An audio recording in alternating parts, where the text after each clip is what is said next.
সকাল সকাল একদম ধোয়া ওঠা গরম ভাত আর সাথে হচ্ছে গিয়ে মাছের ঝুরি ভর্তা। এটা পাটায় শিলপাটায় করা ভর্তা না, এটা হাতে ঝুরো ঝুরা ঝুরা করে এই ভর্তাটা করা হয়েছে শুকনো মরিচ কাঁচা পেঁয়াজ দিয়ে ধনেপাতা দিয়ে।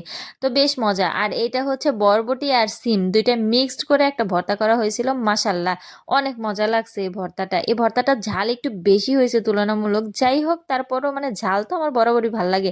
আর এটা হচ্ছে গিয়ে টমেটো মাখা, ধনেপাতা কাঁচামরিচ পেঁয়াজ দিয়ে এই টমেটো মাখাটাও বেশ মজা লাগে। একটু ঝাল হয়েছে বাট অনেক মজা। আর এটা হচ্ছে বরবটি আলু দিয়ে ভাজি, ভাজিটা একদম ভাজতে ভাজতে কালো কালো করে ফেলছিলাম। এর টেস্টটা দেখেই বুঝতে পারতেছেন যে আসলে কতটা মজার হয়েছে ভাজিটা। ভর্তা ভাজির ব্যাপারটাই আসলে লোভনীয়, এটা আসলে মাছ মাংস টেস্ট কেউ হার মানায়, এটা বরাবরই ভালো লাগে সব সময়। আর শেষ পাতে হচ্ছে গিয়ে সিম আলু দিয়ে মাছ দিয়ে রুই মাছ দিয়ে রান্না করছিলাম। যাই হোক আজকের খাবার দাবার এই ছিল, আলহামদুলিল্লাহ।